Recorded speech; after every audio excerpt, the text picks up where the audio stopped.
Menga javob kerak. Shu qarshingizdagi og'a molini tezroq tugatib ketishni xohlayapti. Sababi nima ekan? Buni aytyapsizmi? Ha, Bittasidan qarzi bor edi.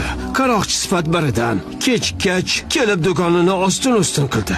Bu bir necha marotaba bo'ldi. qozi bu holatga nima dedi? Qozi, axchani kim bersa uni aytganini qiladi u. Davlatning qozisi shunday bo'ladimi? Aholini barchasi biladi. Ipakchini do'konini buzishga og'a boshi.